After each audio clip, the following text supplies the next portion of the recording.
So yun guys, yan, mag-unboxing tayo ng battery ng ating iPhone XR. Yan guys, bubuksan natin. Yan, nabili ko nga pala siya is worth of 680.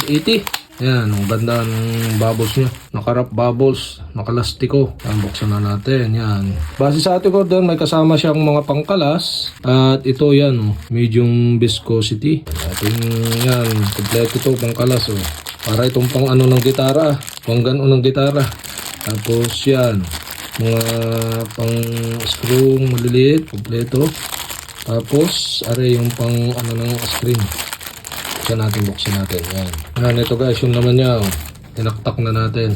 Yung laman niya guys. Ang ganda yung pinakang lalagyan niya. Fly CDI High Capacity. Yan, ito yung pinakang battery ng iPhone XR. Yan ang pangalan, Fly CD. Magandang brand. Ito, Fly CD na brand. Tapos, 3,500 mAh high capacity. So may nakalagay na XR, pang XR to guys. Yan, ito mga kasama niya. Pang screw yan, tatlo. Tapos ito yung pang sundot ng pinakang SIM. Tapos ito yung pang wheel at, pang wheel at.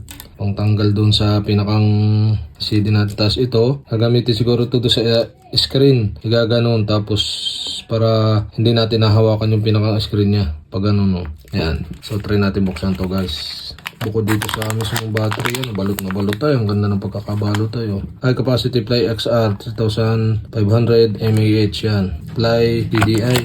So, yun guys yan, balot na balot pa siya. Tapos meron pa siya dito kasama na para saan to. Ito yung lalagay ito sa likod ng battery. Mari ko ito dinidikit doon. Guys, yan ang mga kasama. So, wala na ito lamang. Yan, ito, battery. So, hindi na muna natin babaklasin to. Kita naman ang loob, yan So, babaklasin na natin pagkakabit. So, yan ang laman ng ating iPhone XR battery na unboxing. So, okay guys, papalit tayo ng battery ng ating iPhone XR. So, ito siya guys. So, first nating tatanggalin is ito. Dalawang screw dito. So, okay, tanggalin na natin. Yeah, may ginawa tayo dito na number. Yan, kailangan sunod-sunod yan. So, pwede naman gumawa kayo ng lalagyan na 12 piraso. So, kada tornilyo yan, doon yung ilagay para sunod-sunod. Para hindi kayo magkamali sa paglalagay sa pagbabalik. Yan na sequence pagka kayo naggagawa ng mga pagkakalas kahit anong bagay. Kung meron kayong heater, so pwede kayong gumamit. Heaterin nyo yung paikot para mabilis matanggal yung pinakang screen. So ito guys, yan, tinanggal na natin gamit ito. Winilat natin pag ganun. So medyo madikit siya, pero natanggal din naman natin yan guys. Yung paikot ang kanyang ano. So may sequence to kung paano tanggalin. Una, yung mga tornilyo muna tatanggalin dito. So tornilyo doon, 1, 2, 3, 4, 5, 6, 7. So tanggal natin tong mga block na yung madikit, sobrang dikit.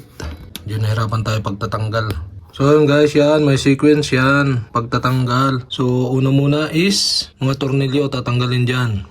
So sunod-sunod yan guys. 1, 2, 3, 4, 5, 6, 7, 8, 9, 10. So may natanggal na tayong dalawa. At dito nga, isa-isa ko nang tinanggal ang tornilyo.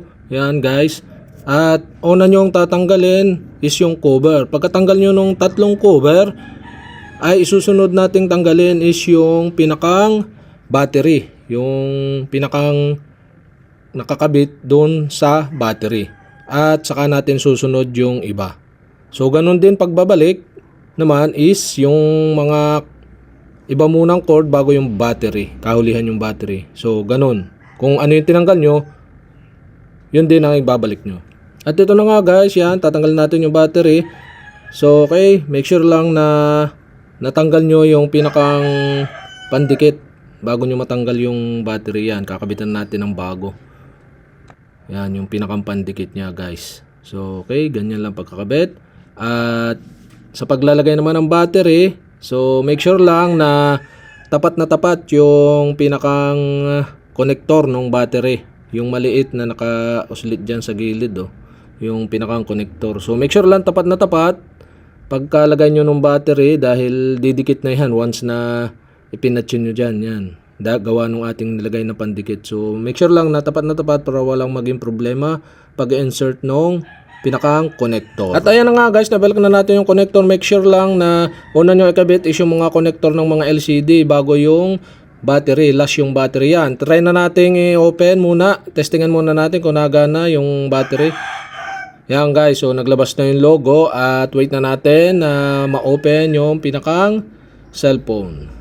Yan guys, kita nyo, na-open na natin yung pinakang cellphone. At ayun na nga guys, okay na yung battery at atin ang ipipix.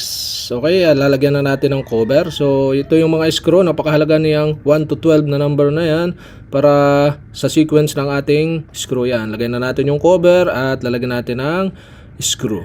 So ayun guys, yan. So napakahalaga nung ating ginawang 1 to 12. Yan. Cover na natin, takpan na natin, at hindi na natin nilagyan ng pandikit. So pagka gusto nyong lagyan ng pandikit, pwede naman. So paikot siya. So napakadikit naman pa niya guys, kaya hindi ko na nilagyan. Yan guys. So ito, yung last nating ginamit is yung screw na dalawa. Yan, lagay natin. At okay na, try na nating i-open. At yan na nga guys, lumabas na yung logo. At wait lang natin na ma-open yung pinakang iPhone kung magiging walang problema. Yan. So, kaya i-open na. Enter natin yung password and wala namang naging problema. So, tinry ko rin dito yung settings, i-open.